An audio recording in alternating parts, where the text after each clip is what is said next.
This is the Raider Cop Nation podcast with your host Alpha Mike and our roster of co-hosts.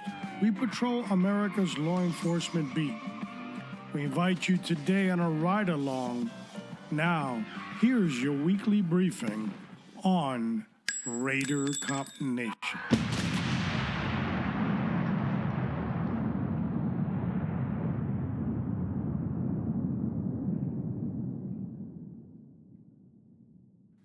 Episode number 55, Training with Firearms, Alpha Mike here. We've got a lot on this episode that we're going to discuss. Of course, we have Kilo Sierra here.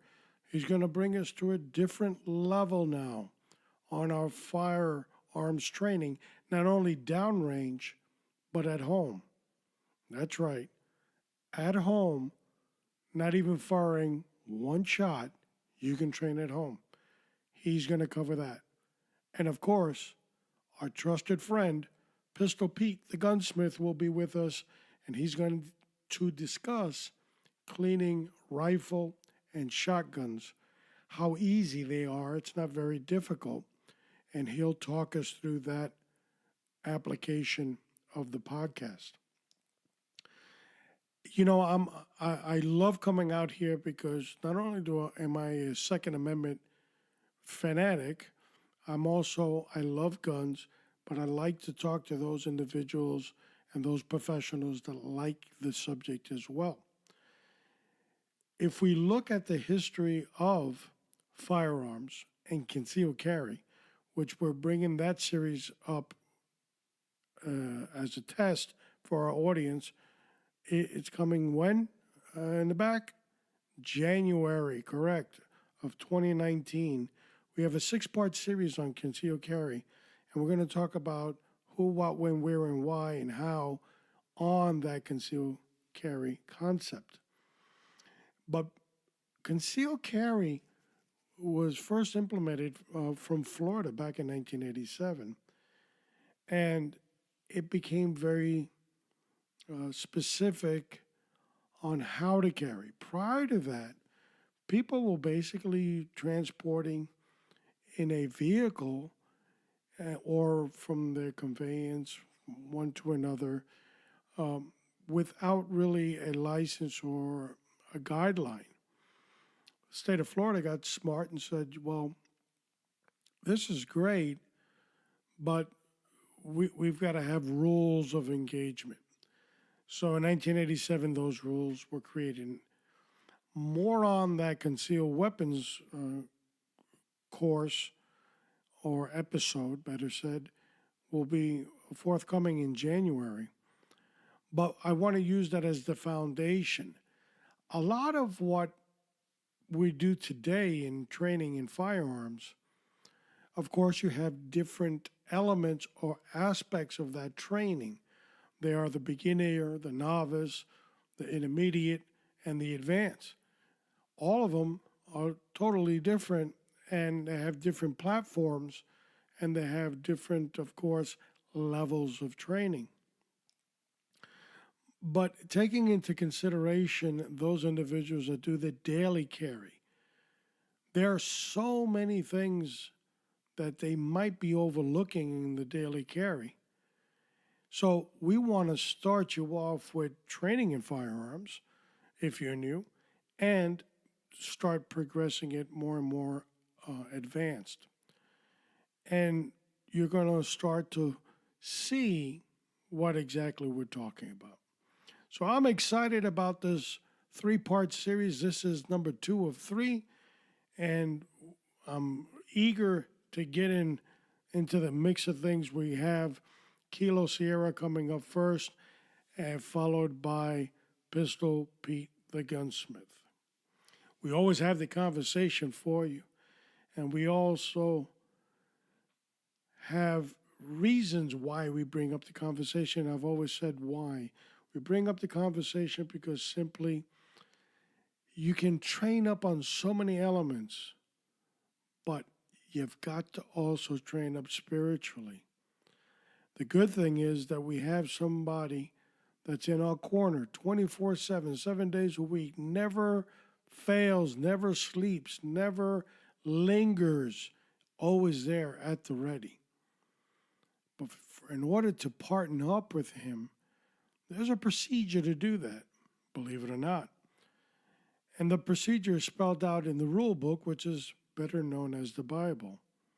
Confessing of your sins, recognizing you are a sinner, having that sin convict you of why you did it, asking for forgiveness, that humble heart, you are on the road to accepting Jesus Christ as your Lord and Savior.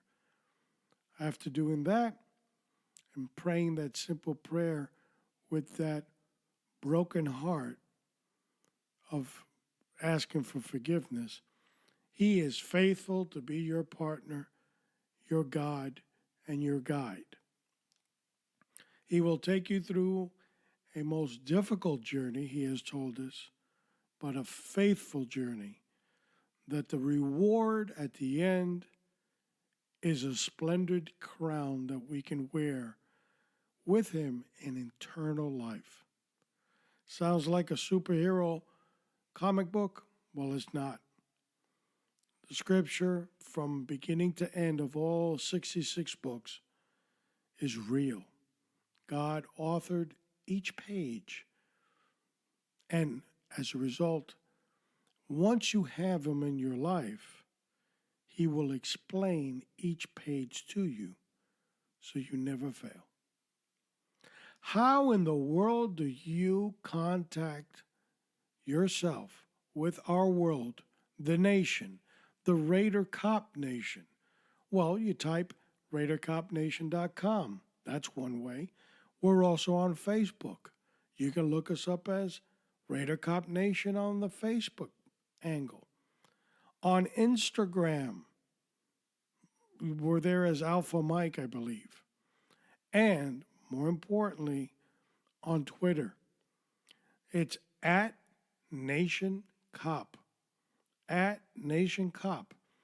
Log on there, talk to us, be part of that community, because we have a lot coming your way. Firearms training, tactical awareness, a lot of things will be coming from the microphone, later on to the video, to actual hands-on with us. You can also grab that through our 09 training group, and our website for that is 09, O as in the little letter, 9 as in the number, tg.com, 09tg.com. And we are always happy to allow people to come into our world so we could teach them what we know. Always with an open heart, open mind, learning what they can teach us. You know, you're never too smart not to learn. That's what I always say. We've got a list of shows also coming up. You know, we've got 56, 57, 58, 59 until we get to the third part of this series, 60. So what am I talking about? Well, this is episode 55, 56, Extreme Ownership, and we're going to talk about a specific book. I'm going to break it down for you. And how do you apply that on your everyday job, whether it's law enforcement or something else? 57, the plastic gun. Thank God we've got Pistol Pete, the gunsmith. He's going to come on here and he's going to talk to us about the plastic gun. 58 and 59, we've got the cop. He's going to talk to us about two issues that are very important for our safety and our country, and that's human trafficking and gangs. And he's going to give us some pointers and some things to look at. And then we close out this series with episode number 60. That's number 60, 60, and that will be the conclusion of training with firearms. Firearms. You know, one of the elements of firearms, you can train indoors or in an indoor range or an outdoor range. I had the pleasure of being an instructor in an outdoor range in Miami with the highest humidity known to man, the hottest sun known to man, the most inclement weathers.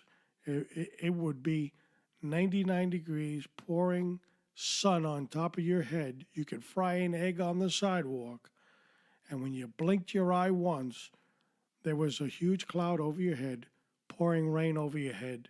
But don't worry, 5 minutes later, it was sunny again. We used to tell all our students when they would ask, do you think it's going to rain today?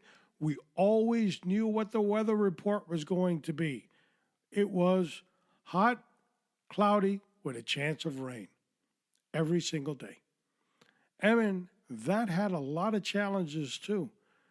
Slippery hands, sweaty hands with a gun. Sometimes it's not the best. That environment really made the student, which were officers, really pay attention, because just on humidity alone, you felt like passing out, let alone go through the drills that you had to. So the point I'm getting at is you didn't focus on the hardship of training, in other words, the weather, or the heat, and so forth. You concentrated on the proficiency of getting better. And when you train your mind in these conditions, you become a better shooter. Today, for you, the listener, and you're listening to me, there's so many ranges out there, but there's so many things you just cannot do. And you can't, some ranges will not allow you to shoot from the holstered position. Some of them won't, of course, let you shoot rapid fire. Some of them will not allow you to shoot at a sitting position or a kneeling position. So you say, well, what's the point of training? Well, first, you always seek, because you shall find, a place that might have some tolerance for some of your training. But some of that training has to be indoors in your house. You're going to make your weapon safe, clear, and empty, which means you're going to remove the magazine, safely eject the round that's in the chamber, remove all forms of bullets that are in any room and keep them far. Lock and key. Let's go with lock and key. So all you have is an empty gun and an empty magazine. Now you can invest in a dummy round, okay? And we will put some information on that on our show notes of what a dummy round is. It will help you in your home practice. But you'd want no casings. You want no rounds anywhere near you doing your home practice.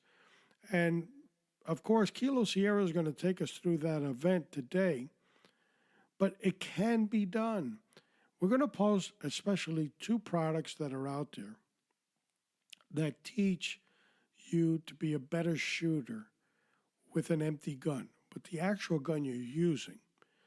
And it's important to, of course, always follow the directions of the manufacturer, whatever they told us to pay attention to. Just don't open a box and it's like if it's a toy. You remember, you're 6 years old again. I know the excitement sometimes carries people to a different level, but taking a couple of minutes to look at the manufacturer's guide goes a long way. You ever get in electronics, an hour and a half into trying to figure out how to set it up, you're forced to bring your ego down to the lowest point a human being can bring and actually open up the manufacturer's guide and start reading while your loved ones sit around watching you and giving it to you good by saying, you should have done that from the beginning, goof. Yeah, so to avoid that, when you get some of these gadgets that we're going to be posting on our Raider Cop Nation show notes, please open up the manufacturer's guide and take a look at it. But these instruments have been made to make you a better shooter. Also, you can use the sights, okay? Practice using your sights. Practice training your eyes to the sights. Remember, you're safe, clear, and empty. The gun is empty. You got somebody to verify with you that the gun's empty and make sure that there's no bullets nowhere near you. Lock them up far away from you, just in case there's a mistake made.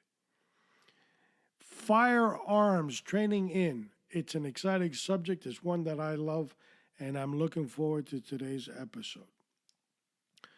You know, why do we have to train in firearms in this country? Well, not only did our forefathers give us the right to do so unfringed in the Second Amendment, that we should take advantage of this, but we have to be responsible gun owners. And being responsible, safety is paramount. You know, the game starts with safety.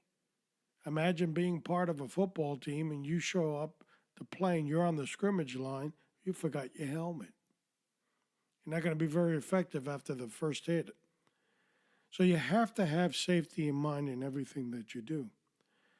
But we're forced to train in firearms to be proficient because we live in a deadly society. I wish I didn't have to say that. Somebody asked me, wow, so concealed carry started in 1987 in Florida and kind of carried on from there? Well, they're the first ones that put it into the rule book, which is a state statute in 1987, and states started to follow suit after. But prior to that, we lived in another society. We didn't live in a terrorist society that we had to worry about a terrorist blowing things up or shooting at people. We didn't have to worry about going to 7-Eleven at 12 o'clock in the afternoon and some jackass wants to walk in with an AK-47 and hold the place up. We didn't have to worry about a lot of things that we're worrying about today. Just look at the assault that's on cops. That'll give you a perfect example. If they're not safe, what makes you believe that you are?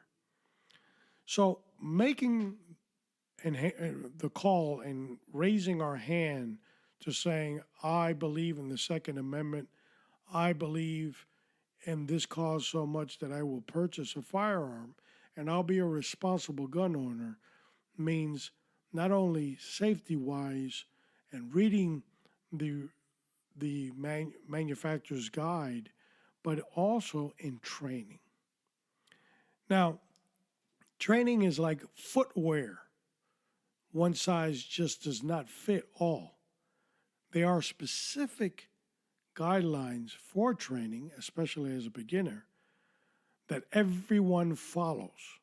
So that is a one size fits all. But that's just to get you to learn how to shoot. Once you're there, you've got to customize your training to fit you, your body size, your eyesight, your grip strength. All those things are taken into effect. If I gave you a one-fits-all program, that'd be kind of hard to stick your feet in that one. So once you get to that level, then you're free to start developing your stance and your hand positioning and how you adjust your eye to that sight.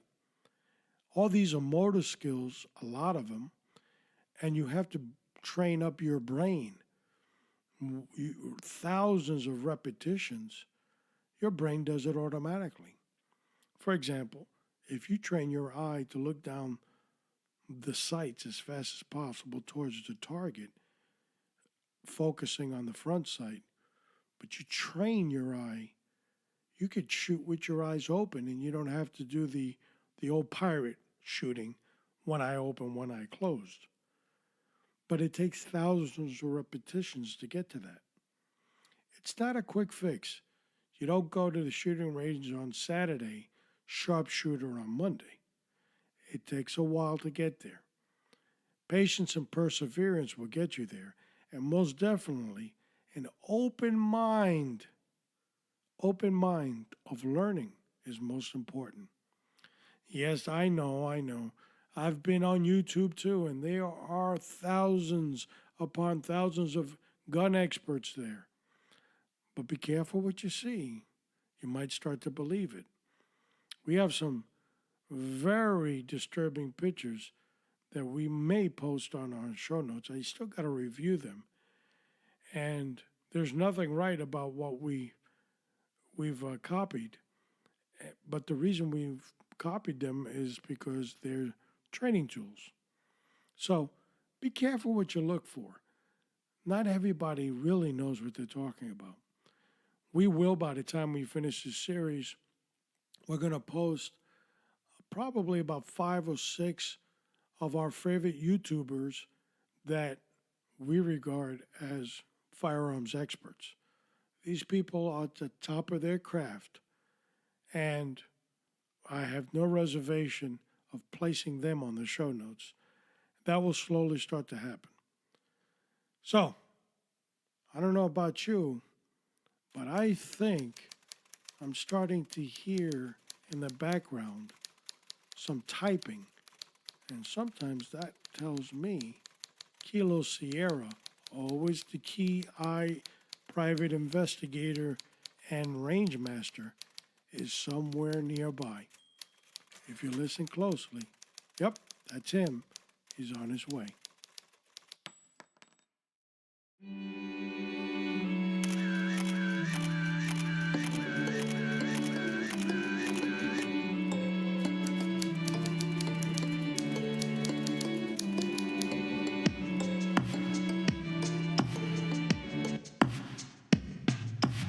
And as always, it's a pleasure to bring Kilo Sierra on Raider Cop Nation. Welcome to the podcast.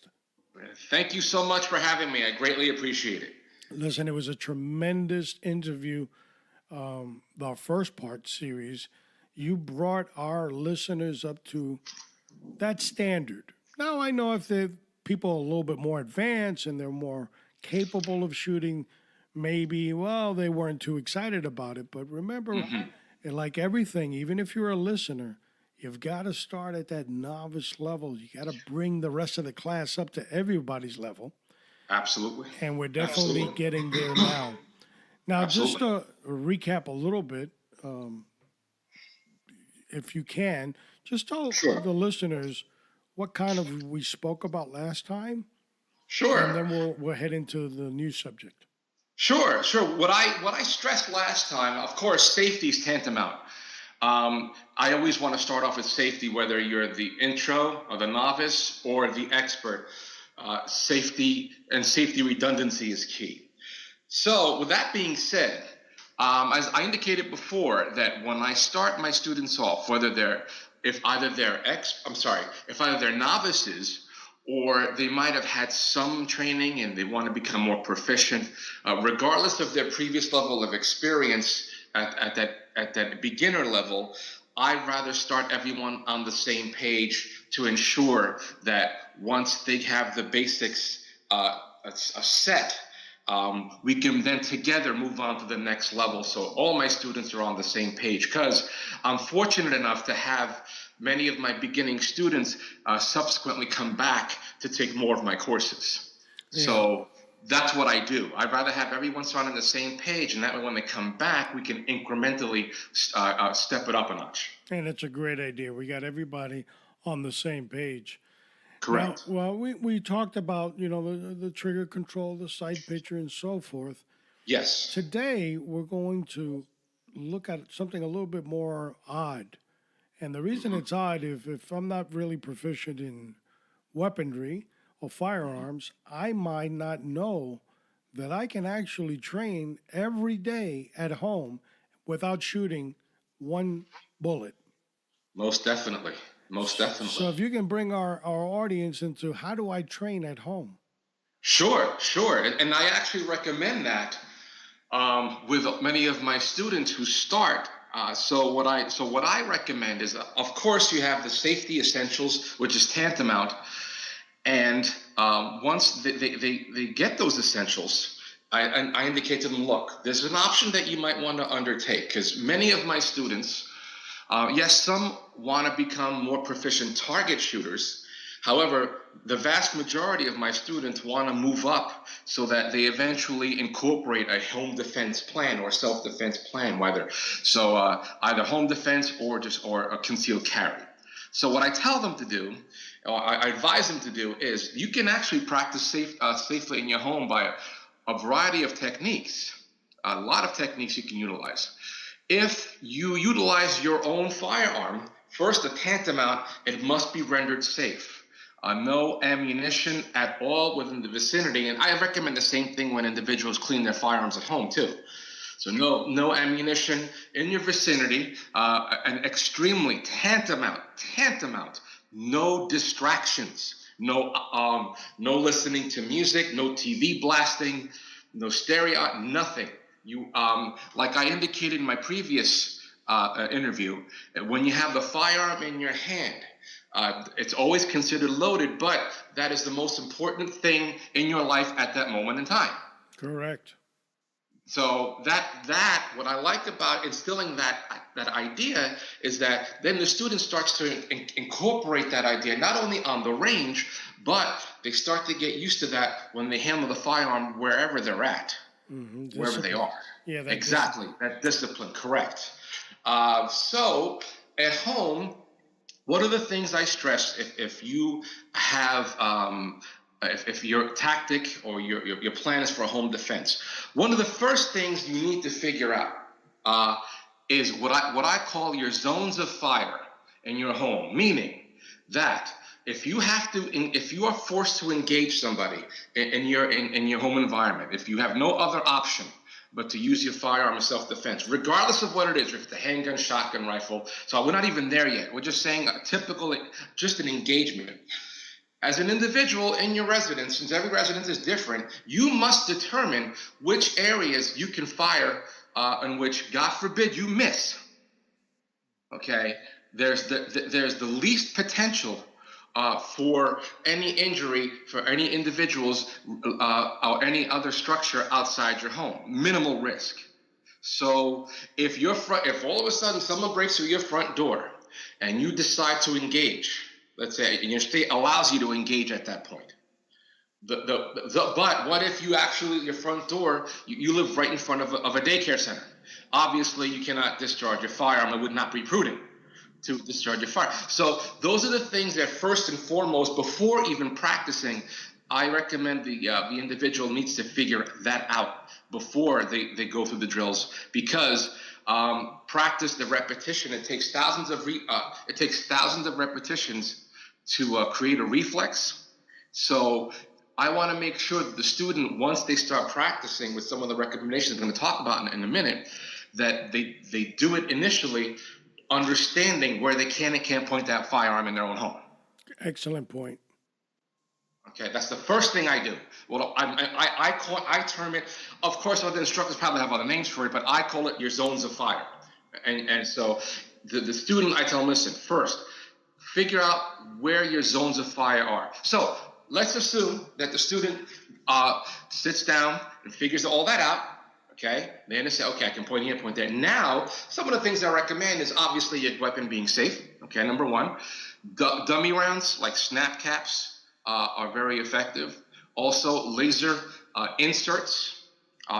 There are bullets in which inserts in which if you hit the round from when the hammer hits the fake primer, the spring-loaded primer, it temporarily activates a laser, so you actually you can see the hits on the wall or wherever you're aiming at. So laser inserts, also inert guns, ASP guns, or something to that effect, dummy guns can also be used.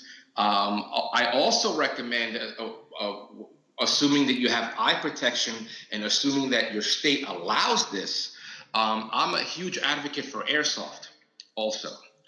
But I always, with the caveat that because I teach students in various states.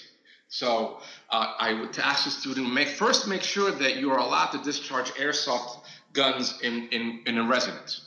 So if that's the case, and they use airsoft, then you would need an airsoft pellet or BB catch, so it won't nick your wall, and of course, eye protection, because it is a projectile coming out of a simulated firearm.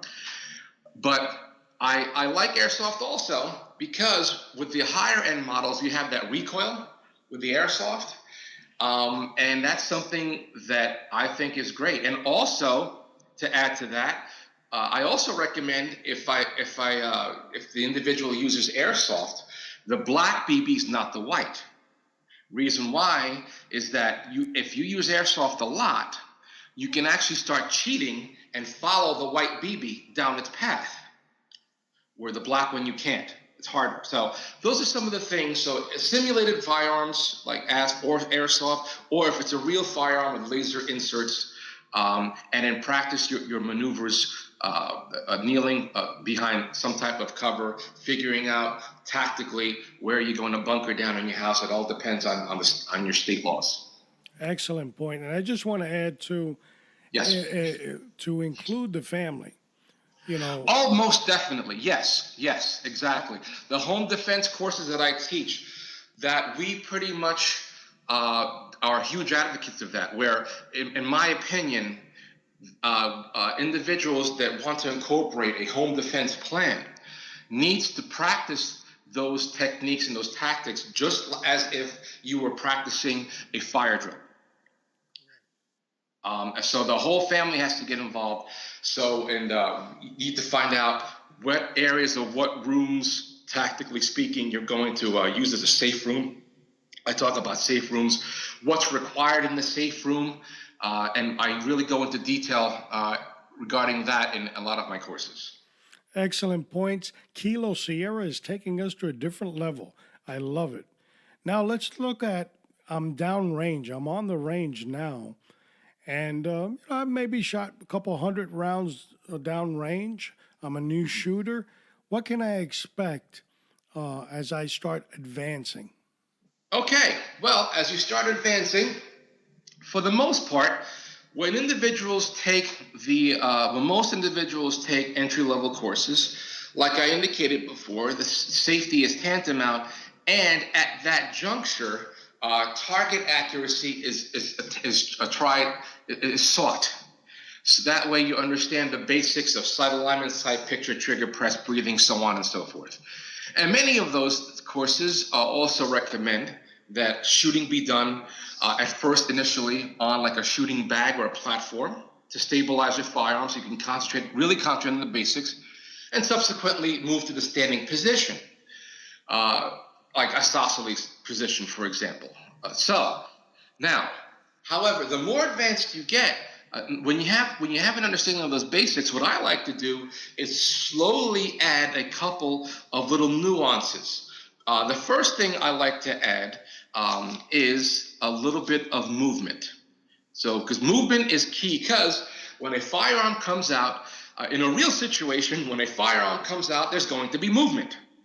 So as a building block to that idea, what I encourage and what I do for my courses is that after the initial courses are taken, you move on, I instill movement. So, and also if the focus is going to be home defense, I might even, or concealed carry, I might even throw in the holster, because that's a big difference shooting from a bench than it is shooting from a holstered position. So I'll throw in a holster and movement, and what I do is maybe side to side, front and back, and that's how I start that way. And also after the discharge of the firearm, I encourage the student to look side to side to confirm that there are no other threats. So because from previous experience, and I tell my students this, what you do on the range, you will do under stress. Automatically. You do not step in a dangerous situation. You do not step up to the plate. You digress to your training. So that's why when I tell my students, and I start giving them slightly more advanced tactics, moving side to side, maybe a little front, a little back. I might introduce shooting from behind cover, which is a totally new concept to students that are just used to shooting from a static position. All of a sudden now they have a board, something in front of them. They have to actually creep out with their firearm, and I introduce that concept. But I do it gradually, so because for some students it's a lot at one time, you know. So I do it step by step, and that's the first thing I do. So I incorporate movement, side to side, front to back. I incorporate maybe moving behind simulated cover. And I also incorporate, once the firearm is discharged after every drill, moving your head side to side to make sure that there are no other threats. Because what do most people do when they start shooting from a holster position? They're like robots. The gun comes out, they fire 3 rounds, and they automatically holster. They fire 3 rounds, and they automatically holster. So I want to get them out of that habit. And what I use a catchphrase. And this is what I love to do when I introduce students to the holstered position or using a holster. I tell them, look, you might be timed if you're in a competition or if you are saving your life. Of course, you want to unholster that firearm as quickly as possible. That is your goal. And set presentation time versus set time, we talked about that. However, you will never be timed as to how fast you reholster. Right. So I always tell the students, find a reason to holster. Find a reason to holster. I use that cadence, so that way it makes them look around before they holster. Little by little, that's how I incorporate the psychological portion of it. Very excellent. Very excellent. And I also want to add, if I can, Yes. on the looking from side to side, it's also a good habit to look at an actual object. And the reason I say that is because when I was an instructor, you tell people to look side to side, and they would just move their heads. Right. So you want to actually look at something on your right and on your left side. Sure. And what's done, and what I do is, let's say I'll stand behind them. I'll use various techniques. I'll either have index cards with numbers or color-coded cards, or just have my fingers up with different digits, different numbers of fingers up, and I'll have the student, as they look left and right, call out what they see behind them. Excellent. Those are excellent points. And especially what you were talking about, the sitting position and the holstered position. Yes. These are all fundamentals. If you're a new shooter, don't get frustrated because it'll take time to develop. And Exactly. you've got to look at every aspect of what Kilo is saying is a different tool that you're putting in your tool chest. And you can start putting things together. Exactly. Excellent point. I know that in our third series, we're going to take it up even more so the notch. Yes, sir. And so if you're listening and you're new at firearms or you're an intermediate, we will post all this information that Kilo has shared with us, and it is great material. Of course, he is an active firearms instructor in the state of New Jersey, and he teaches at other states, and we'll put his information online as well. We want the listener to become very proficient at shooting because this is a proficiency skill. Am I right, Kilo?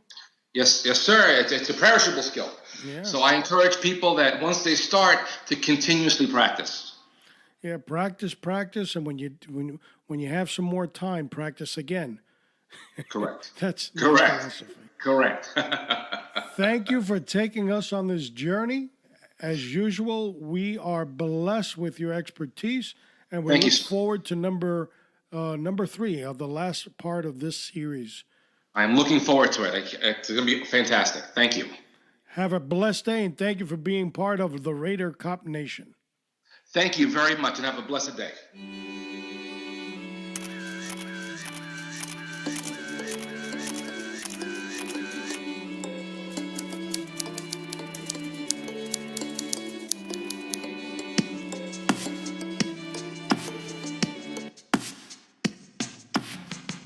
We were fortunate to get a lot of good information from Kilo as we upgrade and start moving the needle upwards in our training.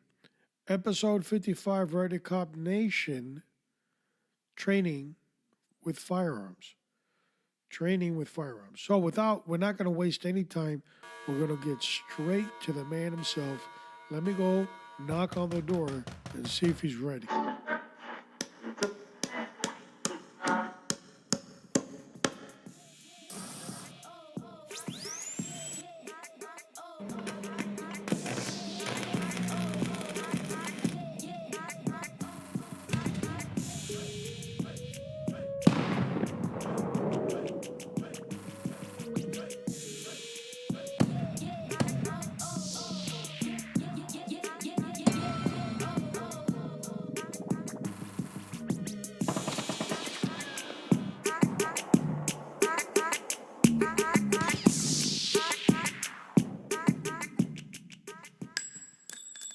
And here is the magician, the artwork, the maestro himself, Pistol Pete. Welcome to Raider Cop Nation.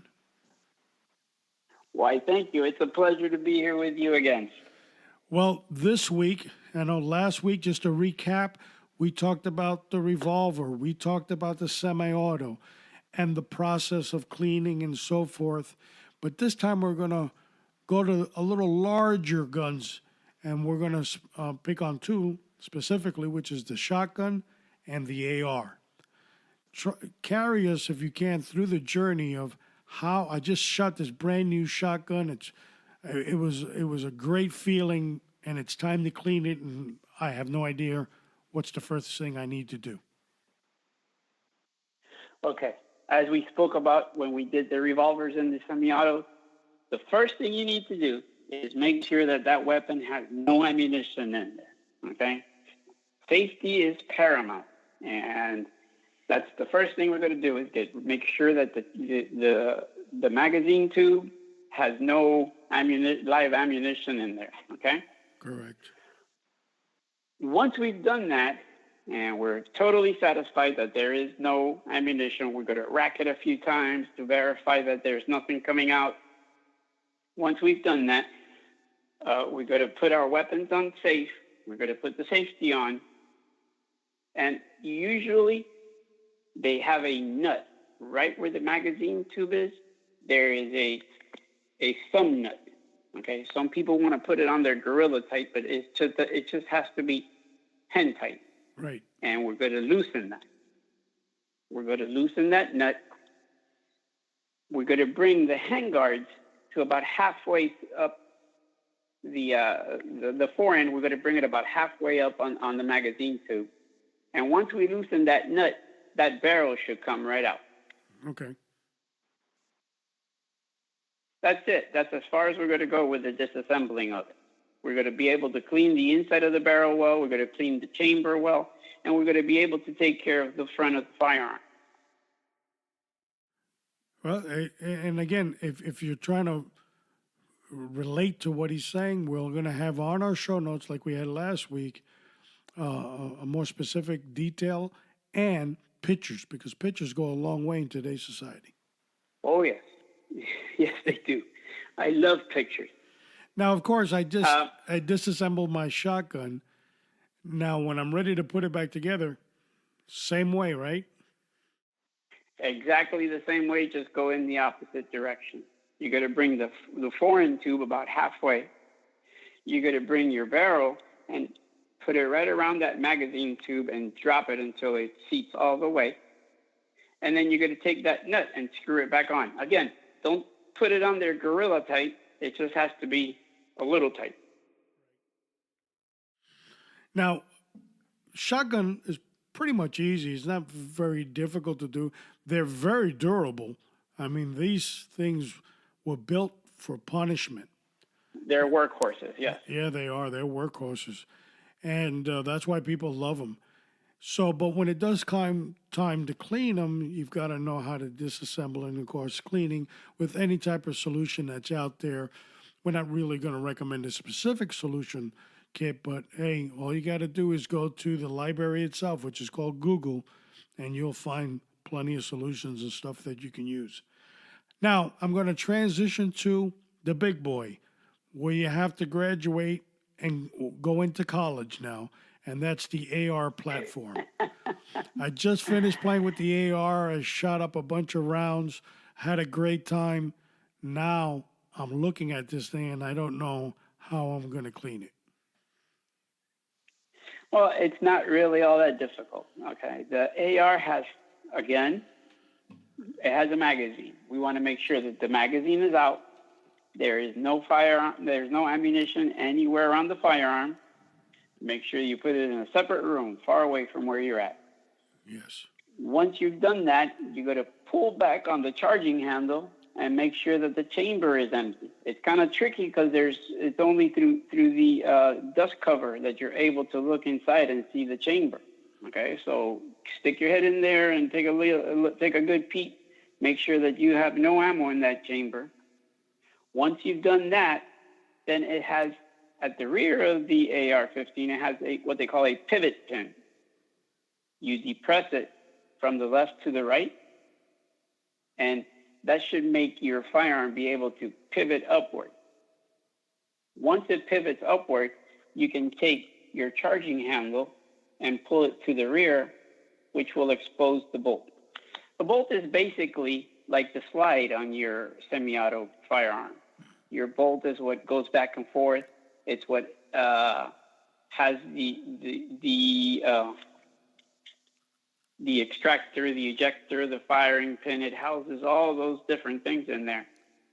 And just like on your semi-auto, it's what moves back and forth and does the function. Correct. Again, just like on your semi-auto, you want to have that little eyeglass screwdriver so you can clean around the extractor. And you can make sure that you get all the carbon out from all the little parts inside of there. Correct. Now, once I've kind of gone through the cleaning of the AR, because I'm sure some people have had experiences or they know somebody that's had an experience. Assembling is just almost the same as disassembling, correct? Yes. Assembling it would be pretty much basically the same way as you disassembled it, just in the reverse order. Right. So one key thing you want to remember if you're a listener, when you're taking apart either shotgun or AR, you want to make sure how you took out a specific piece and maybe set it on a table in a specific order so it tells you, okay, when it goes back, this one's first, second, third, so you don't get lost in the process. That is an excellent idea, and I use it often. When I'm working on a firearm that I'm not too familiar with, I'll take pictures of the disassembly process and what it's looking like inside, so I can come back to the pictures later and assemble it. It's very helpful. Yeah, it is. And I just also want to add real briefly that because Pete did talk about safety, and safety is a priority. While you're disassembling your weapon, before you get to the cleaning aspect, you want to point that muzzle in a direction of something you don't want to shoot at. So, ladies, you cannot point at the husband's head and vice versa. Point that muzzle in a safe direction that nothing will get killed or seriously injured if it goes off. So that's right. The rule of thumb is if you don't want to destroy it, don't point the muzzle at it. There you go. Whether that be your significant other or that be your 55-inch plasma TV, if you don't want to destroy it, don't point the muzzle at it. Right. Keep it pointed in a safe direction. Exactly. Now, I'm excited about our third show coming up because on the third show, you're going to give us some hints. I brought a brand new gun. Oh, my gun was Uncle Joe's. He left it to me in his will. And I like it, but it's old. What kind of upgrades I can probably put on my semi-auto, my shotgun, or whatever platform I'm using. And you can, next show that we have, you can walk us through that process. And of course, this is what Pistol Pete does. Having a good armorer in your portfolio is very important. So if you don't know one and you're looking for one, we always recommend Pistol Pete, and we're going to post, as we always do, his information in our show notes, and all you got to do is click the button. So I'm looking forward to that show. because that's the one that I have to take out my pen and notepad because we're going to, maybe talk about triggers and sights and certain things like that. So listen closely because magic will happen when you listen to this man. But we thank you, Pete, for coming out on the second show. We know that you're always busy in the shop. We hear it when you come in your intro. You're hammering away and you're doing your thing. We always post some of your artwork. I don't call it gun work, it's artwork. And we're definitely looking forward to that third and final show for those tips because some of the tips you're going to give are going to make them better shooters, correct? Yes, absolutely. Yeah, they're going to be better shooters from some of these suggestions. So I thank you, Pete, for coming on Raider Cop Nation. My pleasure. My pleasure. It's been an honor to talk to you guys today. Thank you, buddy.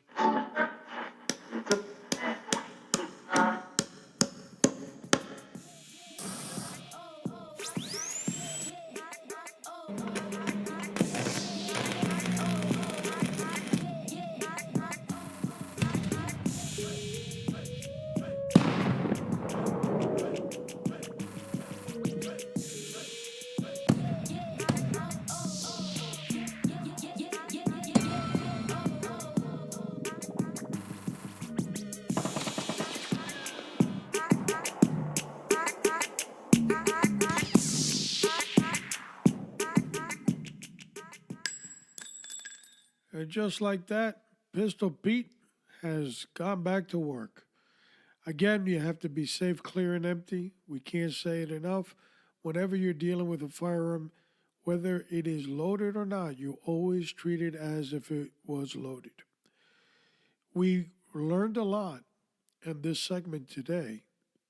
We went up a notch, and our last episode on this segment is going to be number 60, episode number 60, which is November 7th. And that's going to be our air date, November 7th. Great segment. I think so far we're going to stay on the 3 segments. Information is very accurate. So I feel confident we're probably in that 3. Remember that after this one, we have extreme ownership. We're going to talk about the business style, military style of owning what you have, what your position is, and how that works. Very great segment. You're going to get something out of that. 57, the plastic gun. 58, human trafficking. 59, gangs. And of course, this last segment, November 7th, I think I said. And that will be number 60. And as always, folks, I am always honored that you have allowed me in your space, giving you a little bit about our way of life in law enforcement, educating you, making you a better person for a better society. It's been my honor and my pleasure to be your host on Raider Cop Nation. Alpha Mike signing out. God bless you. God bless your community. And God bless. And guide her through the night with a light from above. From the mountains to the prairies to the oceans white with foam. God bless America, my home sweet.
4323. Terminal live, what the heck? 4323, just 1322.